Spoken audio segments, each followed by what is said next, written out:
जीवित और महान सामर्थी परमेश्वर, हम आपका दिल से धन्यवाद करते हैं और धन्यवाद के साथ आपकी उपस्थिति में प्रवेश करके आपको धन्य कहते हैं। प्रभु, आप महान हैं, आप अति महान हैं और आप अनुग्रहकारी और दयालु हैं। प्रभु, हम आपके महान प्रेम के लिए और उस अनुग्रह के लिए प्रभु जो आप समस्त मानव जाति पर बनाए रखते हैं, हम आपका धन्यवाद करते हैं। आपके पवित्र वचनों के द्वारा पवित्र आत्मा हम सब का नेतृत्व कर रहा है उन स्वर्गीय बातों को हमें प्रकट करने में, जो प्रभु हमारी समझ से, हमारी दृष्टि से परे हैं।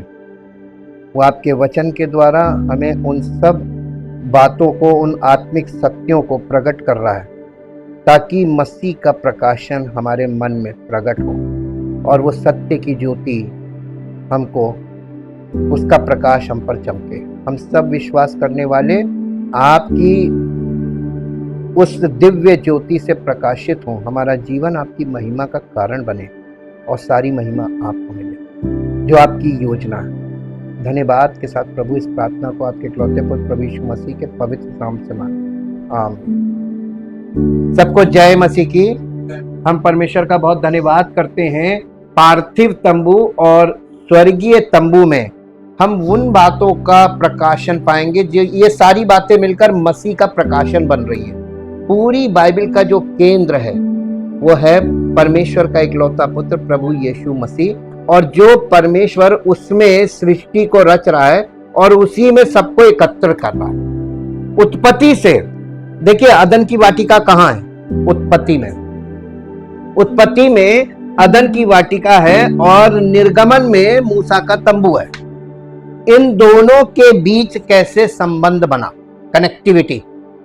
देखिए, बाइबल में हमने आपको बताया ना, हर चीज पूरी कनेक्शन में आ रही है, कोई चीज डिस्कनेक्ट नहीं है।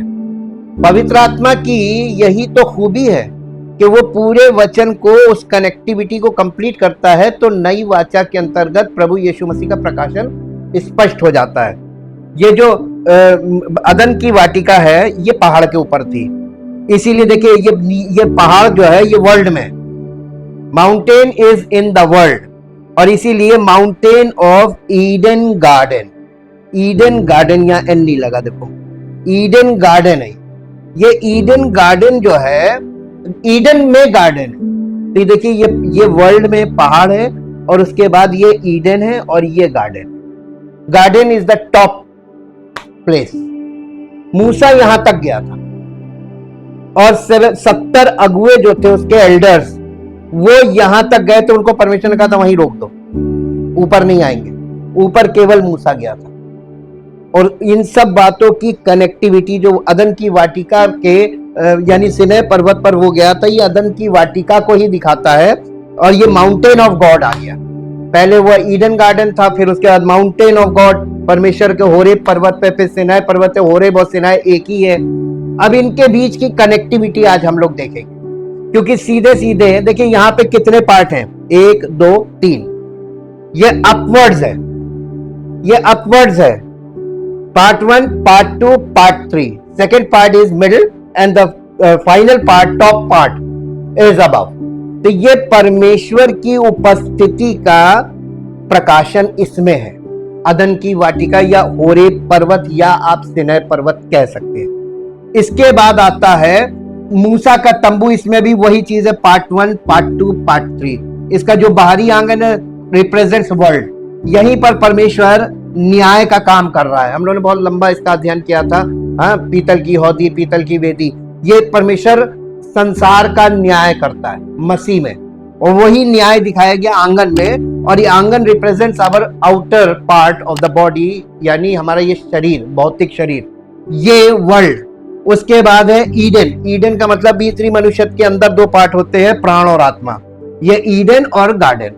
Garden is the main place, जहां, जिसको हम आत्मा बोल रहे हैं, वहीं पे परमेश्वर की उपस्थिति, या परमेश्वर की उपस्थिति में हमारी आत्मा पहुंच जाए, या हमारी आत्मा में परमेश्वर की उपस्थिति आ जाए, दोनों एक बात। जब हमारी आत्मा में परमेश्वर की उपस्थिति आती है तो हमारी आत्मा स्वर्गीय स्थानों तक पहुंचती है। कलीसिया में यही होना है, आपका शरीर यहां हो और आपकी आत्मा परमेश्वर की उपस्थिति में पहुंच जाए। This is the true worship. अब इनके बीच का कनेक्शन कैसे बना? डायरेक्ट अदन से मूसा का तंबू नहीं आ रहा, इसके बीच में देखिए यहां पर परम पवित्र स्थान में क्या था? मूसा के तंबू में वाचा का संदूक, जिसे कहते हैं ark of covenant. Ark word पकड़िएगा, आर्क वर्ड की मीनिंग आज हम लोग देखेंगे। आर्क ऑफ द कॉवेनेंट और नोआ, आर्क ऑफ नोआ, नू का जहाज। आर्क का मतलब जहाज भी होता है, आर्क का मतलब संदूक भी होता है। ये हिब्रू लैंग्वेज है। हिब्रू लैंग्वेज में आर्क के दो मीनिंग है, लेकिन इन दोनों का कुछ ना कुछ तो कनेक्शन है ना। आर्क ऑफ नोआ के बाद आता है आर्क ऑफ मोसेस, मूसा की नाव। ये नू की नाव है, नू का जहाज, ये मूसा का जहाज। उसके बाद आता है वाचा का संदूक, यानी वाचा का जहाज। ये दो वर्ड आर्क के, ये हिब्रू में क्लियर होते हैं, इंग्लिश में नहीं। इंग्लिश में आर्क वर्ड ही चल रहा है, तो इंग्लिश से ज्यादा क्लैरिटी नहीं मिल पाती है जो हिब्रू और से मिलती है। आज हम लोग इस चीज को देखेंगे। ये कहानी है two arcs, the story of two arcs. अदन की वाटिका से मूसा के तंबू के बीच ये दो आर्क है ना, इनकी स्टोरी आपको समझनी पड़ेगी। यही कनेक्टिविटी है अदन के पहाड़ से मूसा के तंबू के बीच, क्योंकि ये पैटर्न उसको वहां से मिला। पैटर्न क्या था?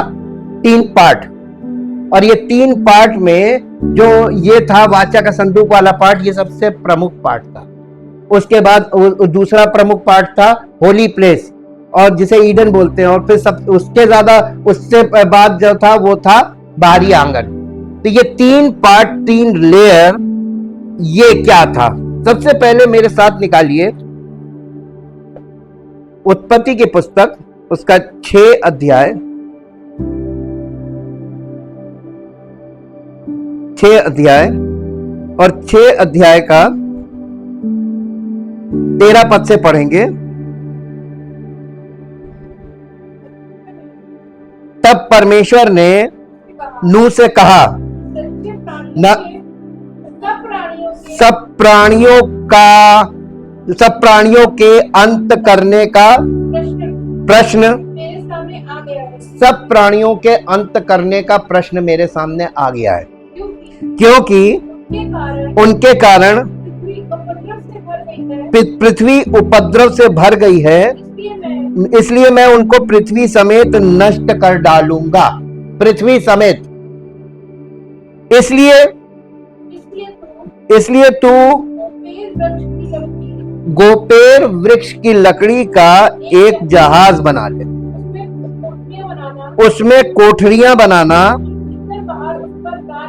और भीतर बाहर उस पर राल लगाना। राल का मतलब समझते हैं?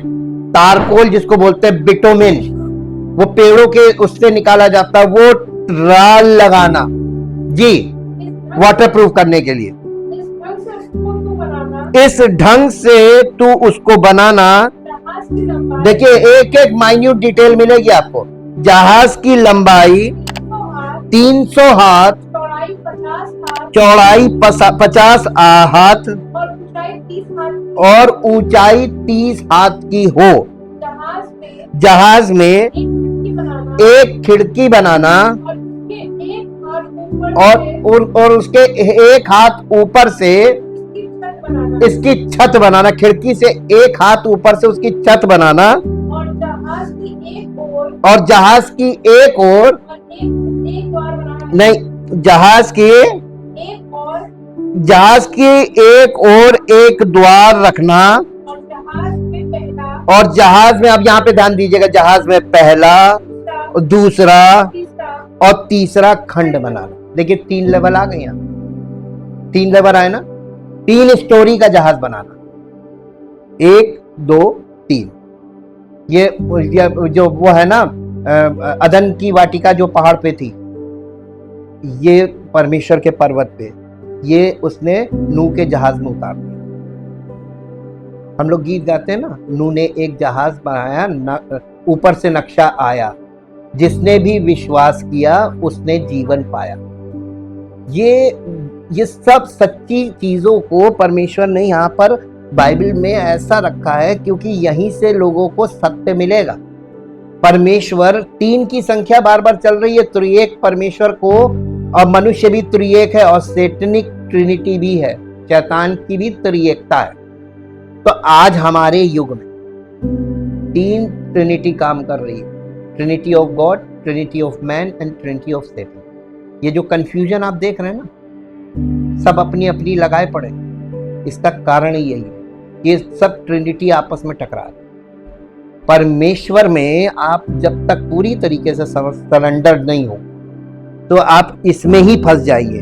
और सुन, मैं आप पृथ्वी पर जल प्रलय करके सबके नीचे से सब प्राणियों को जिनमें जीवन का प्राण है आकाश के नीचे से नष्ट करने पर हूं, और सब जो पृथ्वी पर हैं मर जाएंगे। परंतु तेरे संग, यहां पर देखिए क्या कह रहा, परंतु तेरे संग मैं वाचा बांधता हूं। वाचा is just like a agreement, promise. वाचा बांधता हूं, इसलिए तू अपने पुत्रों, स्त्री और बहुओं समेत जहाज में प्रवेश करना, और सब जीवित प्राणियों में से तू एक एक जाति के 2-2 अर्थात एक नर और एक मादा जहाज में ले जाकर अपने साथ जीवित रखना। एक एक जाति के पक्षी और एक एक जाति के पशु और एक एक जाति के भूमि पर रेंगने वाले सब में से 2-2 तेरे पास आएंगे कि तू उनको जीवित रखे, और भांति भांति का भोज्य पदार्थ जो खाया जाता है उनको तू लेकर अपने पास इकट्ठा कर रखना, जो तेरे और उनके भोजन के लिए होगा। परमेश्वर की इस आज्ञा के अनुसार नूह को धर्मी व्यक्ति क्यों बोला गया था? कर्मकांड की कोई धार्मिकता नहीं, विश्वास की बात अलग आती है। धार्मिकता आज्ञाकारिता पर आधारित है, और आज्ञाकारी व्यक्ति ही विश्वासी कहलाता है। यह कल्पना वाला विश्वास नहीं जो आज लोग कहते हैं विश्वास है। कौन सा विश्वास? जानते कुछ नहीं है और उनके मन में विश्वास भरा हुआ, पता नहीं कौन सा विश्वास भरा हुआ, तिनका भी नहीं हिलेगा उस विश्वास से। ये जो आपके मन के अंदर जितनी चीजों को आप लेकर बैठे हैं और कहते हैं हम विश्वासी हैं, ये परमेश्वर की दृष्टि में ये सही नहीं है। इसी को पाखंड बोला जाता है। हर व्यक्ति के अंदर हेलीकॉप्टर चाहिए, ये विश्वास है। अरे आपके पास हेलीकॉप्टर के लायक जगह नहीं है, आपका स्तर हेलीकॉप्टर के लायक नहीं है, विश्वास है हेलीकॉप्टर का। अब आप इसको क्या बोलेंगे? विश्वास नहीं तो क्या? विश्वास ही तो कह रहे हैं। जिस तरीके का मनुष्यों में विश्वास पाया जाता है, दैट इज नॉट फेथ, वो उनका मनमाना विश्वास है, और उसका परमेश्वर से और परमेश्वर के वचन से और परमेश्वर की योजना से कोई संबंध नहीं। विश्वास का मतलब होता है परमेश्वर के वचन पर भरोसा करना, उस पर विश्वास करना, ग्रहण करना, और अपना जीवन उसके लिए समर्पित कर देना कि प्रभु आप मेरे जीवन में सब कुछ पूरा कर सकते हैं, आई बिलीव, और अपने आप को समर्पित कर देना और उसकी आज्ञा मान। That is called faith. ये अब्राहम से, नूह से, देखिए अब्राहम से, आदम से, सब आदम के बाद से, अब नूह से, अब्राहम से, मूसा से हम लोग क्या सीख सकते हैं? ये सब विश्वास योग्य थे, विश्वासी नहीं थे। आजकल हमने बहुत ज्यादा सुना है, जिसको देखो हम विश्वासी हैं, और विश्वास योग्य एक भी नहीं परमेश्वर के साथ। तो आप कहां फेल हो रहे हैं? विश्वास योग्यता में, यानी आज्ञा मानने में। आज्ञाकारिता नहीं है, इसलिए आप विश्वास योग्य नहीं है। आप अपने आप को विश्वासी कह रहे हैं, ये फॉली फेथ है, इसको बोलते हैं व्यर्थ विश्वास। इसका कोई मीनिंग नहीं है और इसका कोई वैल्यू नहीं। इसलिए हम लोगों को वचन की सच्चाई चाहिए, या हम ये जाने परमेश्वर हमसे क्या चाहता है, उसने हमारे लिए क्या किया है और वो हमारे लिए क्या कर सकता है। ये उस जमाने की बात है जब ना तो कोई कॉलेज था, ना कोई स्कूल था, ना कोई इंजीनियरिंग थी, ना कोई मेडिकल था, कुछ भी नहीं था। नूह के टाइम में परमेश्वर ने नूह से इंजीनियरिंग करवा ली। कौन सी डिग्री थी उसके पास?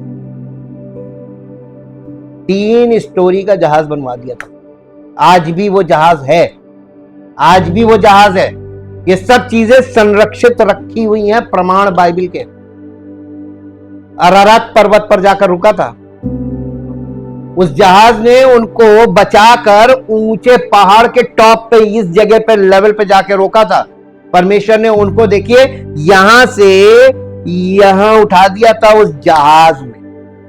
वो लोग उठे नहीं थे, जहाज ने। और मालूम जल प्रलय का पानी हुआ, जैसे जैसे जल प्रलय हो रहा था, लोग मर रहे थे, जहाज ऊपर जा रहा था। तो वही जल लोगों को मार रहा था, वही जल इनको बचा रहा था। तो जल देखिए एक ही टाइम में दो काम कर रहा था वहां जल प्रलय में। तो जल प्रलय के सत्य को हमको मालूम होना चाहिए। मसीह की देह में भी वो यही कर रहा है। संसार एक तरफ मिट रहा है, जो मसीह में उनको ऐसे ऐसे ऐसे ऐसे ऐसे ऐसे ऐसे अपनी उपस्थिति की तरफ ले जा रहा है। वो मसीह, उसने कहा था ना, मैं आऊंगा तो मैं अपने सबको अपनी तरफ ऊपर उठा लूंगा। ये मसीह की देह कलीसिया है, जिसको लोग आज हल्के में लेते हैं। ये स्पिरिचुअल बॉडी है, दिखेगी नहीं, लेकिन इसकी पावर बड़ी जबरदस्त है। और परमेश्वर झूठ नहीं बोलता, उसका लिखित वचन हमारे हाथ में है, ये रिटन रिकॉर्ड। और हम परमेश्वर के वचन पर क्लेम कर सकते हैं। अगर आपके पास किसी ने आपकी संपत्ति छोड़ रखी है, मान लीजिए वो नॉमिनी नहीं है उसमें, लेकिन आपके माता पिता की वो संपत्ति आपको क्लेम करना आना चाहिए। ट्रू सक्सेसर जो होता है ना, वो उसको प्राप्त कर लेता है। उसके लिए आपको एक सर्टिफिकेट बनवाना पड़ता है, उसको बोलते हैं succession certificate. I am a legal successor, और वो आपको मिलेगी। तो परमेश्वर मसीह में हम लोगों को लीगल सक्सेसर्स को कलेक्ट कर रहा है, अपने असली बच्चों को। और उसने, यीशु मसीह ने क्या कहा था? धन्य है वे जो मन के दीन हैं, क्योंकि स्वर्ग का राज्य उन्हीं का है। धन्य है वे जो नम्र है, वे पृथ्वी के अधिकारी होंगे। ये सक्सेशन सर्टिफिकेट है। हम परमेश्वर का बहुत धन्यवाद करते हैं उसके पवित्र वचन के लिए। और पवित्र आत्मा सहायक ना हो ना, तो इस वचन को हम लोग कभी समझ नहीं पाएंगे। हम इन्हें शब्दों में ही पढ़ते रह जाएंगे और रट के बैठ के रह जाएंगे तोता बन के। ये वचन हमारे जीवन में लागू होना चाहिए और इसके अनुसार हमारा चरित्र होना चाहिए। I am a surrendered person, I am a renewed mind person. हमारा मन परिवर्तित है, हमारा बुद्धि परिवर्तित हो गई है वचन के अनुसार। तो आपकी जिंदगी उसकी महिमा में प्रकट हो जाएगी। वो अपने वायदों में पक्का है। ये देखिए आर्क ऑफ नोआ, ये नूह का जहाज, इसका काम क्या था? बचाना, बचाना, प्रलय से बचाना। परमेश्वर देखिए जब जजमेंट आता है उससे पहले बचाव का काम पहले कर देता है, अपने लोगों को सुसमाचार भेजकर। नूह को सुसमाचार मिला कि तू एक जहाज बना। परमेश्वर ने सुसमाचार उसको दिया, उसने परमेश्वर के सुसमाचार पर विश्वास किया और आज्ञा मानकर काम करना शुरू किया। नूह अकेला नहीं काम कर रहा था, उसके साथ साथ कौन था? यहां पे फिर आइए, देखिए अध्याय 6 में आइए, 6 अध्याय का 9 पद पढ़िए। नूह की वंशावली ये है, नूह धर्मी पुरुष और अपने समय के लोगों में खरा था। नूह परमेश्वर ही के साथ साथ चलता रहा, लिखा है चलता रहा कंटिन्यूअसली। परमेश्वर के साथ चलने का मतलब मालूम क्या है? ओबीडियंट। जो ओबीडियंट नहीं वो नहीं चल सकता। उसने कहा ये कर, यस, ये कर, ऐसे कर, यस। इतनी भी बनी कि प्रभु ऐसा करेंगे तो ये हो जाएगा, प्रभु मेरी नौकरी चली जाएगी, मैं वहां पे, मेरे बच्चों का क्या हो, कुछ नहीं। उसने कहा ये कर, यस। परमेश्वर की अगर आप इतनी आज्ञा मान लें कि उसके आगे अपनी सारे तर्कों को किनारे रख के और सिर्फ उसकी आज्ञा फॉलो कर ले, हो सकता मूर्खता की बात बोले, लेकिन आपको मालूम परमेश्वर की मूर्खता मनुष्यों की बुद्धि से कहीं ज्यादा बुद्धिमान है। उसकी मूर्खता में बहुत बड़ी बुद्धिमानी है। ये मसीह के द्वारा जो वो काम कर रहा है, मूर्खता ही का काम है। उसको मालूम है कि दुनिया के लोग कैसे हैं, सबके हृदय को जानता, फिर भी वो चांस लेता है, कहता है यार मौका देता हूं, शायद किसी के जीवन में कुछ परिवर्तन हो जाए और वो मेरी तरफ आ जाए, मैं उसको अपना बेटा बेटी बना दूं। परमेश्वर इतना दयालु है, इतना प्रेमी। उसकी आशा देखिए, इतने भ्रष्ट संसार में भी उसको आशा है कि इसमें से भी मैं अपने लोगों को निकालूंगा। अभी बहुत से बच्चे हैं जो मेरी आवाज सुनेंगे और पलटेंगे, हो सकता है उनमें से बहुत से लोग पलट रहे हो। ये वचन जाता है ना, तो मेरे पास उसके फीडबैक्स आते हैं, लोग फोन कर रहे हैं, अब सब बता रहे हैं कि हाँ ये चीज आप बोल रहे हैं बिल्कुल सही है। परमेश्वर के लिए दूरी मायने नहीं रखती। दूरी को तो उसने आज के युग में खत्म कर दिया। मिनटों में आप दुनिया के चक्कर काट के आ सकते हैं, इतनी दूरी कम कर दी है। तो परमेश्वर के लिए आज्ञाकारिता ये विश्वास से बड़ी चीज है। आज्ञा, आपका विश्वास, इसका मतलब आप आज्ञाकारी होने चाहिए। अगर आप आज्ञाकारी नहीं तो आप विश्वास नहीं करते, आप विश्वास योग्य नहीं है। परमेश्वर आप पे कभी भरोसा नहीं करेगा क्योंकि आपने उसकी एक छोटी सी भी आज्ञा नहीं मानी। तो आप विश्वासी कहलाने लायक हैं? कितना झूठा प्रचार होता है कि विश्वास कर लो ये हो जाएगा वो हो जाएगा, और लोग हाँ भी कर देते हैं, भ्रम में आ जाते हैं। हम तो विश्वासी हैं, हमको तो प्रभु देगा, काहे देगा? तुमने उसकी एक भी आज्ञा मानी हो तो तुम्हारी, तुम आज्ञा मानो तब परमेश्वर कहता है ये मेरा बेटा, ये मेरी बेटी। द आर्क ऑफ नोआ and the arc of Moses, ये दो विषयों को आज बहुत समझना है क्योंकि यही कनेक्टिविटी आती है फिर आगे।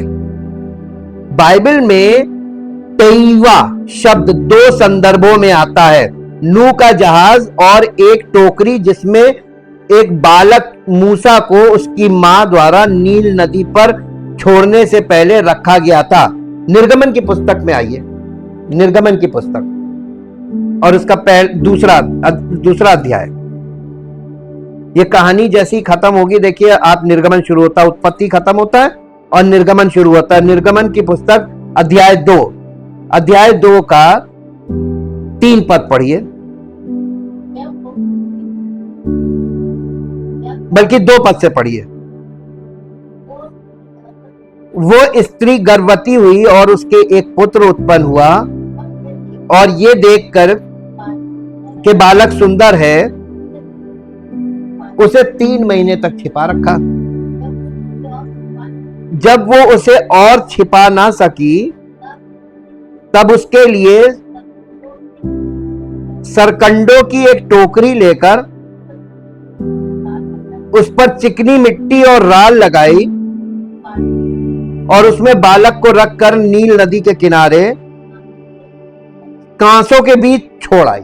और लिखा है, और उस बालक की बहन दूर खड़ी रही कि देखे उसका क्या हाल होगा। और वहां पर मालूम है, वो फिरौन बादशाह था, फिरौन उसका राजा था उस देश का। फिरौन की बेटी वहां पर नहाने आई और उसने अपने वो दासियों से कहा कि वो बालक देखो बड़ा खूबसूरत बच्चा है उसमें, वो मुझे दे दो। उन लोगों ने ला के वो उसको दे दिया। उसकी बहन छिपकर देख रही थी और उन्होंने जब उसको देखा तो उसने कहा बालक बड़ा खूबसूरत, वो बड़ा सुंदर था। तो क्योंकि यहूदी बच्चे बहुत सुंदर होते थे, तो उसने कहा कि इसको मैं अपना बेटा बना के पालूंगी। अब उसके लिए उसकी एक धाई चाहिए थी जो उसको दूध पिलाने के लिए। तो उसकी बहन ने कहा कि मैं आपके लिए एक धाई लाऊंगी। उसकी असली मां को लाई। असली मां ने वहां पर धाई बन के, मेड बन के अपने ही बेटे को वहां पर अपना बेटा नहीं कहा, वो फिरौन की बेटी का बेटा कहलाया, लेकिन उसको दूध उसकी मां ने ही पिलाया। परमेश्वर की महिमा आपने देखी कैसे उस बच्चे को, जहां फिरौन यहूदी बच्चों को मरवा रहा था, लड़कों को, मूसा के घर में ही, फिरौन के घर में ही मूसा का पालन पोषण करवाते। यह है परमेश्वर। और उसके लिए बचाव के लिए जो टोकरी बनाई गई थी, ठीक मूसा के जहाज की तरह है कि नहीं? ये छोटी सी, बच्चा छोटा सा था। तो ये जो जहाज है आर्क, ये बचाने का एक बर्तन था, बचाने का एक माध्यम था, है ना? परमेश्वर बचाता, कैसे बचाता? माध्यम। देखिए यहां पर जो वर्ड यूज हो रहा है, आर्क इंग्लिश में है, लेकिन यहां पर हिब्रू लैंग्वेज में जहाज नहीं लिखा है। तेईवा शब्द 2 संदर्भों में ये मिलता है, 2 रेफरेंसेस में। नूह का जहाज और वो टोकरी जिसमें शिशु मूसा को उसकी मां द्वारा नील नदी पर छोड़ने से पहले रखा गया था। बाइबल में अरोन शब्द का प्रयोग भी 2 संदर्भों में हुआ।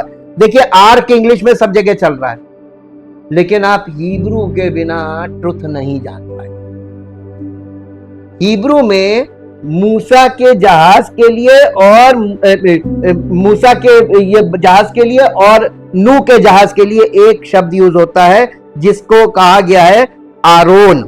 और इसके बाद जो वाचा का संदूक है और एक और संदूक है, इन दो के लिए जो यूज किया गया है वो शब्द जो है वो वाचा के संदूक, वो ताबूत जिसमें मृतक यूसुफ का शरीर रखा गया था, इन दोनों को क्या बोला गया है? इन दोनों, देखिए इसको नूह के जहाज को और मूसा के लिए जो टोकरी थी इसको तैवा बोला, और वाचा का संदूक और यूसुफ का जो कॉफन था, कॉफन बॉक्स, इसके लिए भी आर्क वर्ड ही यूज हुआ है इंग्लिश में, लेकिन हिब्रू में हुआ अरोन। अरोन शब्द का प्रयोग दो संदर्भों में हुआ है, वाचा का संदूक और वो ताबूत जिसमें मृतक यूसुफ का शरीर रखा गया था। उत्पत्ति की पुस्तक उसका 50 अध्याय और उसका 25 और 26 पद पढ़ दीजिए। उत्पत्ति 50 अध्याय का 25 और 26 पढ़ दीजिए। फिर यूसुफ ने इजराइलियों से ये कहकर कि परमेश्वर निश्चय तुम्हारी सुधि लेगा,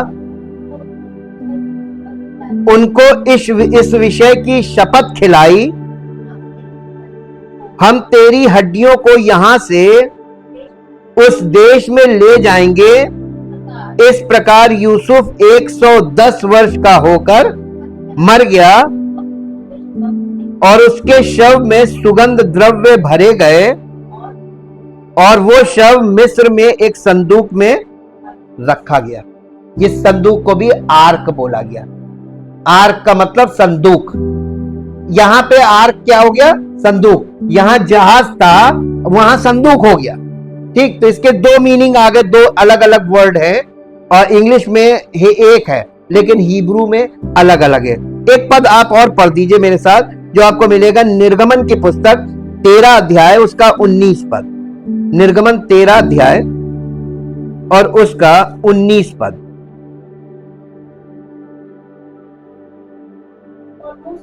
और मूसा यूसुफ की हड्डियों को साथ लेता गया, क्योंकि यूसुफ ने इजराइलियों से ये कह के परमेश्वर निश्चय तुम्हारी सुधि लेगा, उनको इस विषय की दृढ़ शपथ खिलाई थी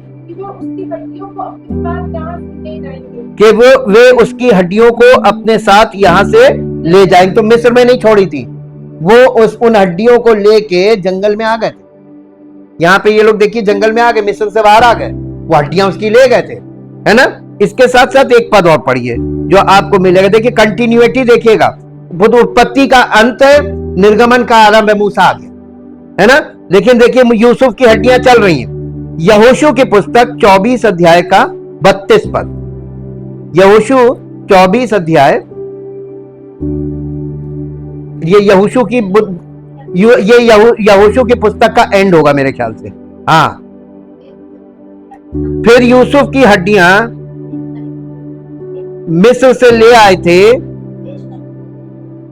वे शकेम की भूमि के उस भाग में गाड़ी गईं जिसे याकूब ने शेकेम के पिता हमोर के पुत्रों से 100 चांदी के सिक्कों में मोल लिया था। इसलिए वो यूसुफ की संतान का निज भाव हो गया, वो भी निज हो गया, वहां उसकी हड्डियां गाड़ी गई। तो देखिए ये आप कैसे ये लेके मॉन्यूमेंट्स लेके चले हैं, और उसके बाद ये कंटिन्यूएशन में यहां तक यूसुफ की हड्डियां आ गई। इब्रानियों की पुस्तक 11 अध्याय, अब इसका न्यू टेस्टामेंट कनेक्शन देखिए। इब्रानियों की पुस्तक 11 अध्याय उसका 22 पद पढ़िए। विश्वास ही से यूसुफ ने जब वो मरने पर था जो तो इज़राइल की संतान के निकल जाने की चर्चा की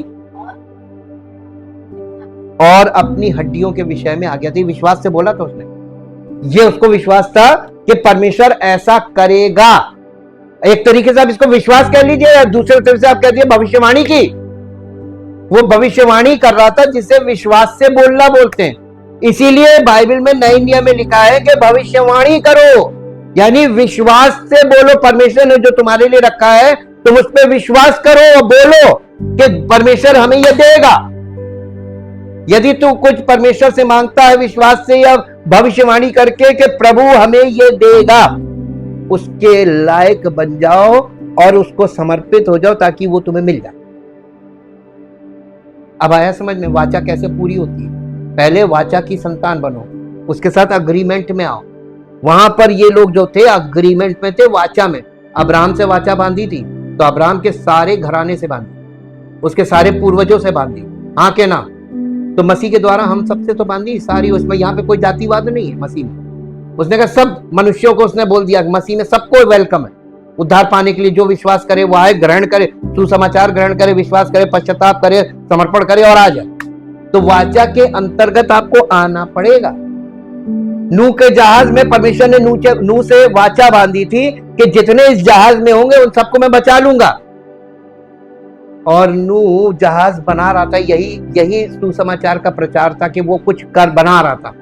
और वो एक ऐसी चीज बना रहा था कि लोग, बारिश हुई नहीं थी तो लोगों को ये पता ही नहीं था कि ये बना क्या रहा। समुद्र तो हजारों किलोमीटर दूर है, ये पानी का जहाज बना रहा है। इस जगह पे जंगल में पानी के जहाज की क्या जरूरत है? मूर्ख है, पागल हो गया है। मूर्खता का प्रचार हुआ। अब आप बताइए, नहीं समझ में आया? नूह का प्रचार मूर्खता का प्रचार था कि नहीं? कैसे? बीच जंगल में, समुद्र से कई हजार किलोमीटर दूर, बीच जंगल में वो पानी का जहाज बना रहा था, वो भी 3 स्टोरी। और बारिश होती नहीं थी और लोग पूछते थे ये क्या कर रहे हो? नूह के 3 बेटे, 3 बहुएं और नूह की पत्नी, पूरा परिवार। नूह एक धर्मी व्यक्ति था, one righteous person, right understanding with God. परमेश्वर के साथ नूह का संबंध था केवल, उसके परिवार का कोई संबंध। लेकिन उसका परिवार नूह का आज्ञाकारी था कि नहीं? परमेश्वर ने नूह को जो करने को बोला उसका परिवार उसके साथ जुट के कर रहा था। जब कोई परमेश्वर के मसीह में हम सेवकाई करते हैं, हम अकेले नहीं करते, हमारा पूरा परिवार लगता है। हमारे परिवार के सब लोगों को इन्वॉल्व होना पड़ता है। यही है आज्ञाकारिता। और जब हमारा परिवार हमारे साथ परमेश्वर की उस आज्ञा का पालन करता है ना, तो परमेश्वर ब्लेस करता है, बचाता है। और उसने कहा था कि जो कोई विश्वास करेगा, और सबने वो सुसमाचार सुना और देखा, विश्वास नहीं, प्रवेश नहीं लिया, यानी वाचा में प्रवेश नहीं किया, जमीन में मिट गए। सेम चीज रिपीट करना परमेश्वर पे। न्याय से पहले मसीह में सबको सुसमाचार, जो कोई चाहे प्रभु के पास आए, वो ना लौटाए, मना नहीं करता, कभी भगाता नहीं, वो तो सबको ग्रहण करने को तैयार। लोग खुद ही प्रभु को ग्रहण नहीं करते। अरे ये भी करना पड़ेगा, अरे ऐसा भी करना पड़ेगा, अच्छा ये भी छोड़ना पड़ेगा, तुम ये भी। अरे पहले ही उन लोगों को प्रॉब्लम होने लगती है। प्रभु कहता तुम जैसे हो वैसे ही आ जाओ, मैं तुम्हें अपना बेटा बेटी बना लूंगा, तुम मेरे साथ समय बिताओगे, मैं तुमको अपने जैसा कर लूंगा। टाइम व्यतीत नहीं करते हैं, पहले से गुणा भाग करने लगते हैं और चाहिए सब कुछ। केवल सामर्थ्य उसी के पास है सब कुछ करने की, और उसी के सामने सारे बहानेबाजी करते हैं और झूठी चीजों में खूब मन लगाएंगे। परमेश्वर इस चीज से बहुत नाराज होता है देखकर कि ये करते क्या है यार, ये क्या है इन लोगों का। बाइबल में इन शब्दों के प्रयोग में देखिए, बाइबल में अरोन शब्द का प्रयोग भी 2 संदर्भों में हुआ, वाचा का संदूक और वो ताबूत जिसमें मृतक यूसुफ का शरीर रखा गया था। बाइबल में इन शब्दों के प्रयोग से हमें इनके बीच के अंतर को समझने की मदद मिल सकती है।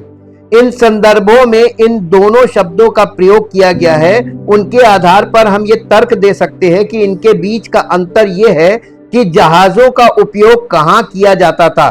तैवा शब्द का प्रयोग केवल पानी पर तैरते हुए रखे जाने वाले भंडारण उपकरण के लिए किया जाता था, जबकि अरोन शब्द ऐसे भंडारण स्थान को संदर्भित करता है जिसका पानी पर तैरना आवश्यक नहीं है।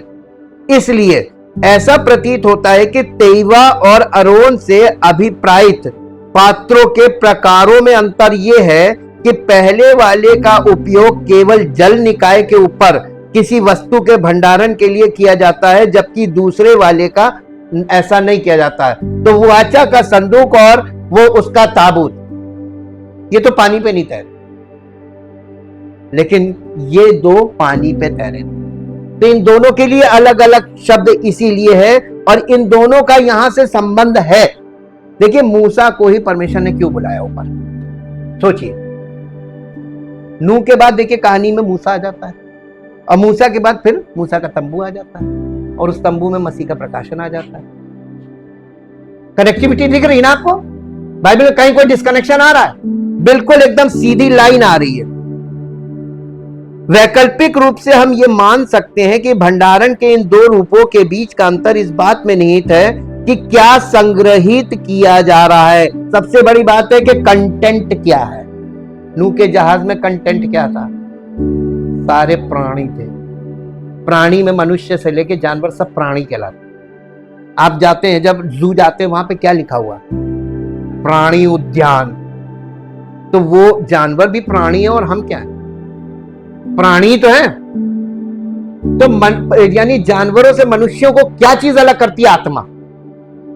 उनके पास, जानवरों के पास आत्मा नहीं है, मनुष्य के पास आत्मा। और वैसे देखा जाए अगर आत्मा मरी हुई है मनुष्य की, तो मनुष्य क्या है? जानवर, प्राणी। तो प्राणी उद्यान में उन प्राणियों को छोड़कर और हम जैसे प्राणियों को बंद कर देना चाहिए, क्योंकि आजकल ये ज्यादा खतरनाक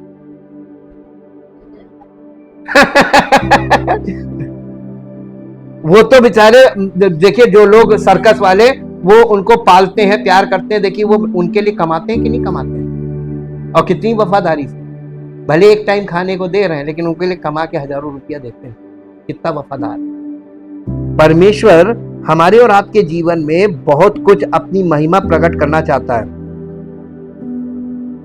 वैकल्पिक रूप से हम ये मान सकते हैं भंडारण के इन दो रूपों के बीच का अंतर इस बात में निहित है कि क्या संग्रहित किया जा रहा है।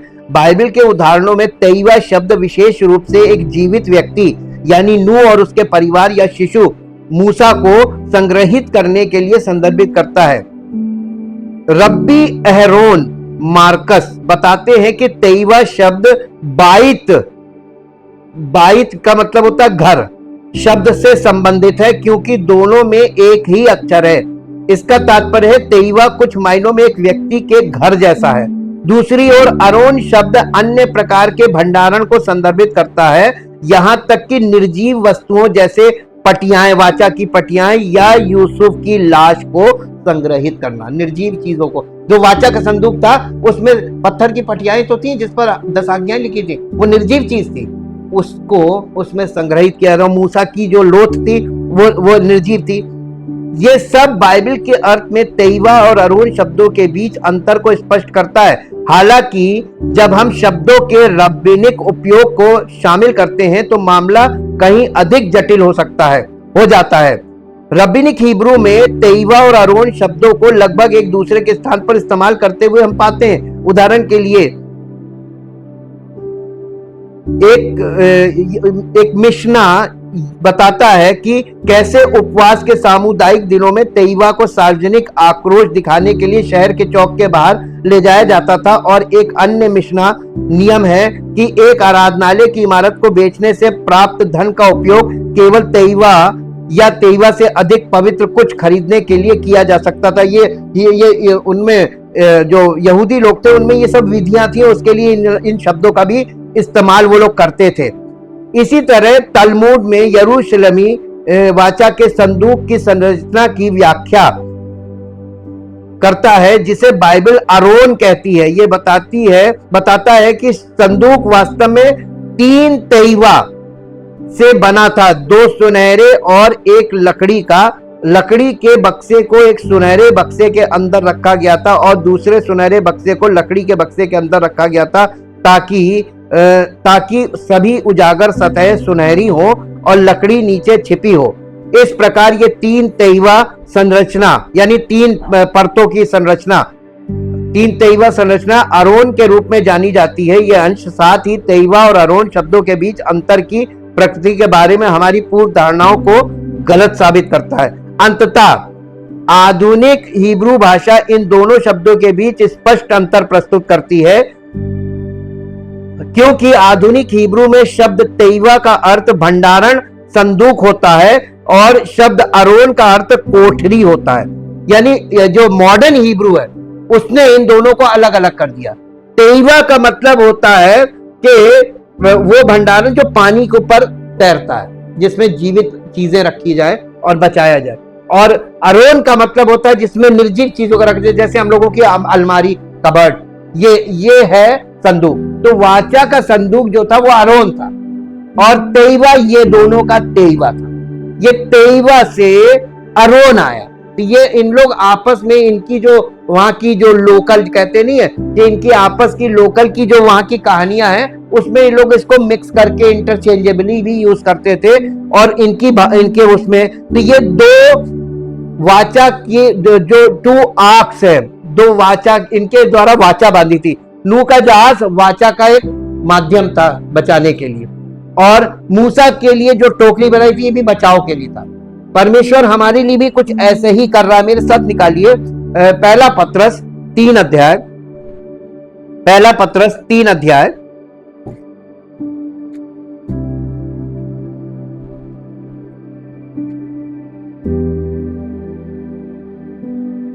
पहला पत्रस 3 अध्याय और इसका 18 पद से पढ़िए।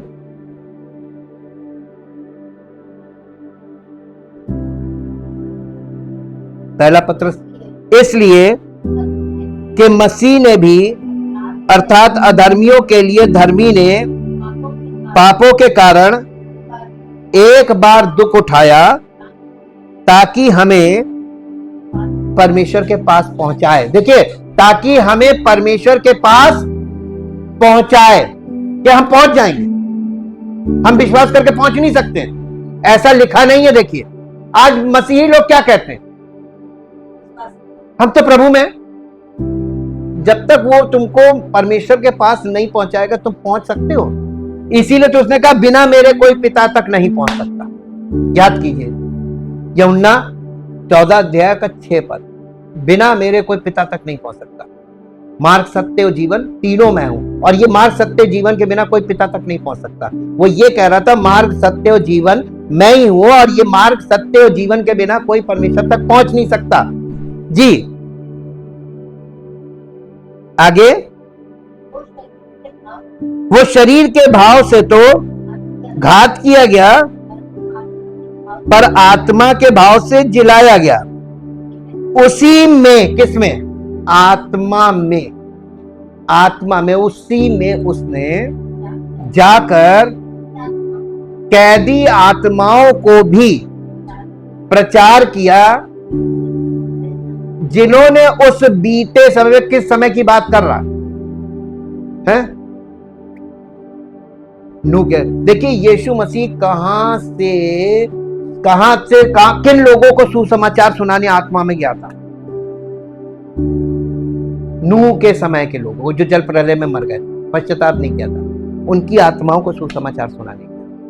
इसका मतलब परमेश्वर जीवित लोगों के लिए भी आशा है, और उन आत्माओं के लिए भी प्रभु यीशु। देखिए आत्मा में प्रचार तो यीशु मसीह कर रहा है, नरक में जाके उसने किया, और हो सकता है बहुत सी आत्माओं ने वहां मन फिरा लिया, हमें नहीं मालूम, प्रभु का काम है।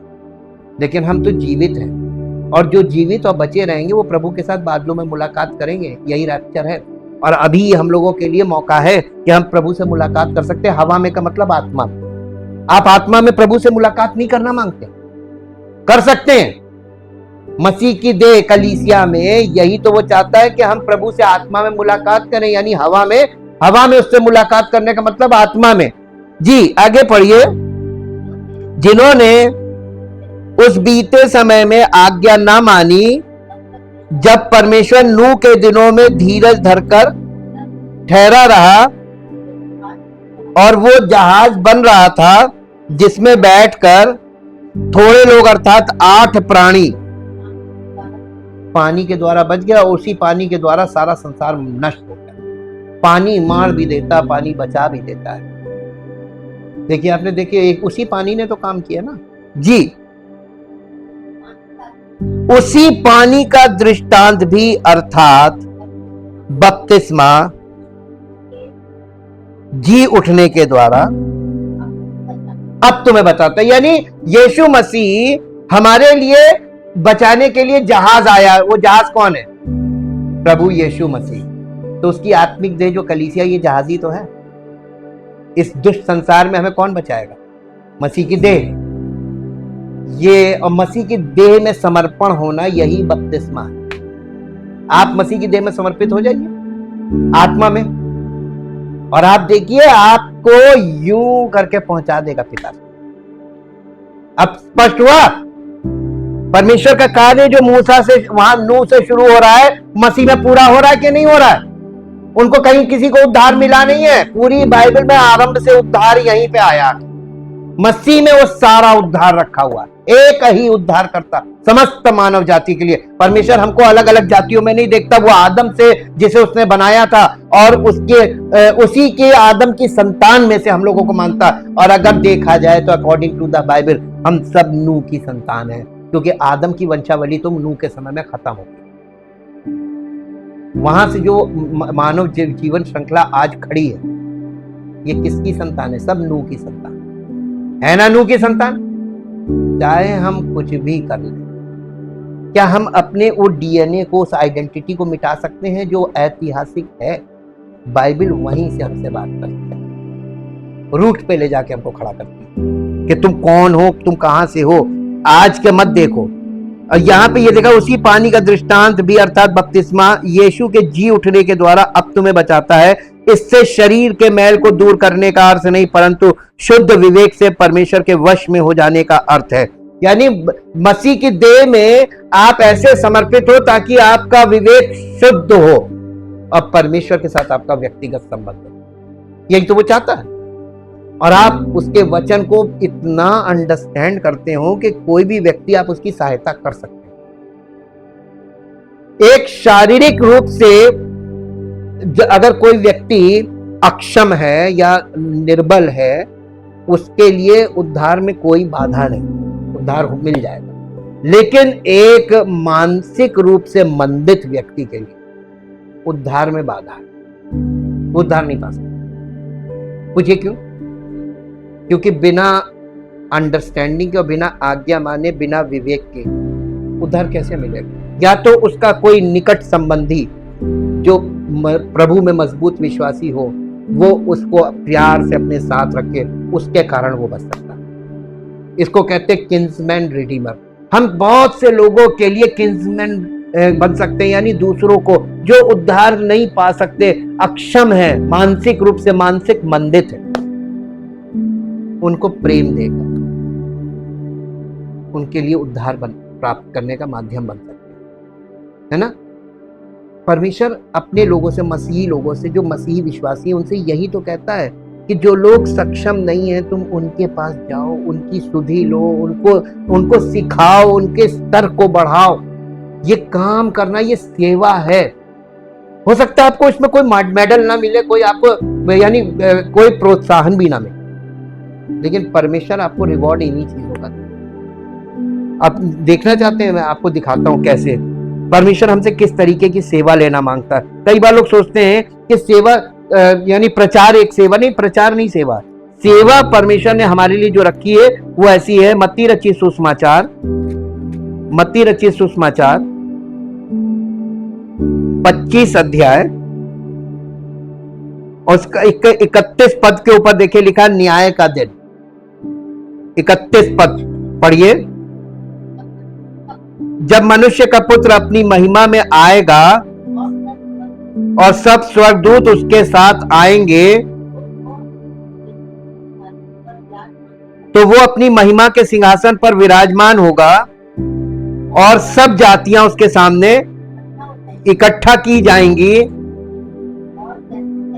और जैसे चरवाहा भेड़ों को बकरियों से अलग कर देता है, वैसे ही वो उन्हें एक दूसरे से अलग करेगा। वो भेड़ों को अपनी दाहिनी ओर और बकरियों को बाईं ओर खड़ा करेगा। तब राजा अपनी दाहिनी ओर वालों से कहेगा, हे मेरे पिता के धन्य लोगों, आओ उस राज्य के अधिकारी हो जाओ जो जगत के आदि से यानी आरंभ से तुम्हारे लिए था, हाँ तुम्हारे लिए तैयार किया गया है। क्योंकि मैं भूखा था और तुमने मुझे खाने को दिया, मैं प्यासा था और तुमने मुझे पानी पिलाया, और मैं परदेसी था और तुमने मुझे अपने घर में ठहराया, मैं नंगा था और तुमने मुझे कपड़े पहनाए, और मैं बीमार था और तुमने मेरी सुधि ली, और मैं, ये सबसे बड़ी भयानक जगह है, मैं जेल में था और तुम मुझसे मिलने आए। कभी आप किसी की जेल मिलने गए? पता चल जाए रिश्तेदारी में भी फलाना जेल में है, फौरन रिश्ता तुरंत कट। हाँ, जिसमें पड़ती वो जाता है। देखिए यहां पे क्या कह रहा, आगे पढ़िए। तब धर्मी उसको उत्तर देंगे, हे प्रभु, हमने कब तुझे भूखा देखा और खिलाया, या प्यासा देखा और पानी पिलाया? हमने कब तुझे परदेसी देखा और अपने घर में ठहराया, या नंगा देखा और कपड़े पहनाए? हमने कब तुझे बीमार या बंदी गृह में देखा और तुझसे मिलने आए? तब राजा उन्हें उत्तर देगा, मैं तुमसे सच सच कहता हूं कि तुमने मेरे इन छोटे से छोटे भाइयों में से किसी एक के साथ किया, वो मेरे ही साथ किया। ऐसी सेवा की कभी? किसी एक के साथ, हजारों के साथ नहीं करनी है, किसी एक के साथ।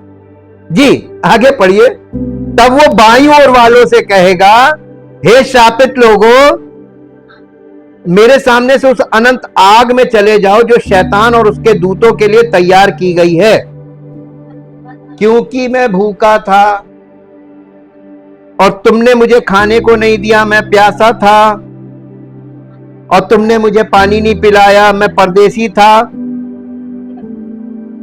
और तुमने मुझे अपने घर में नहीं ठहराया, मैं नंगा था और तुमने मुझे कपड़े नहीं पहनाए, मैं बीमार था और बंदी गृह में था और तुमने मेरी सुधि ना ली।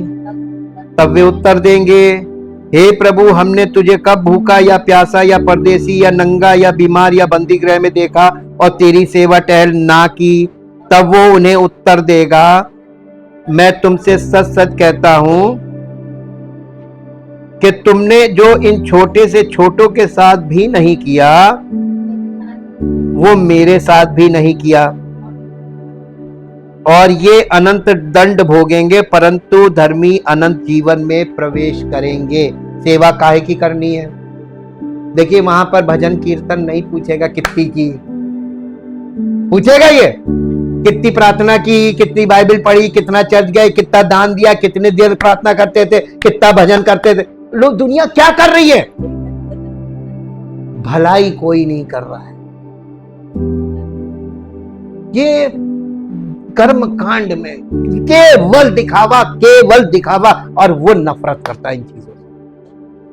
Thank you, thank you, thank you, thank you.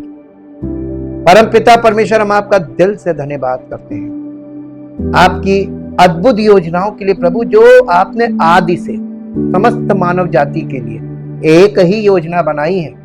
और प्रभु आपके पवित्र वचन बाइबल के आरंभ से अंत तक एक ही उद्धार करता है, और उसी के द्वारा उत्पत्ति के आरंभ से लेकर अंत तक समस्त मानव जाति का उद्धार केवल उसी के द्वारा, उस सबका उद्धार करता है। इस बात की के स्पष्टीकरण के लिए जो आपके वचन से स्पष्ट होती है, हम आपका धन्यवाद करते हैं और चाहते प्रभु हर व्यक्ति अपना जीवन उसको समर्पित करे, कलीसिया में, उसकी आत्मिक देह में, और प्रभु सारी महिमा आपको हमारे जीवन से प्राप्त हो और हम आज्ञाकारी बने और केवल आज्ञाकारी बने, और आपको इसके आगे कुछ नहीं चाहिए प्रभु। जिन लोगों ने आपकी आज्ञाएं मानी, उनके द्वारा अपने बड़े बड़े सामर्थ के कामों के द्वारा अपनी महिमा को प्रकट किया है अपने वचन में। आज भी प्रभु यदि हम आज्ञाकारी हो जाए तो आपकी महिमा हमारे जीवन से प्रकट हो, जिससे आपका नाम लिखा पाए। हम सबको आज्ञाकारी बनने की आवश्यकता है ताकि हमारा जीवन आपकी महिमा का कारण। सारी महिमा आपको देते इस प्रार्थना को यीशु मसीह के नाम से। आमीन। Praise the Lord.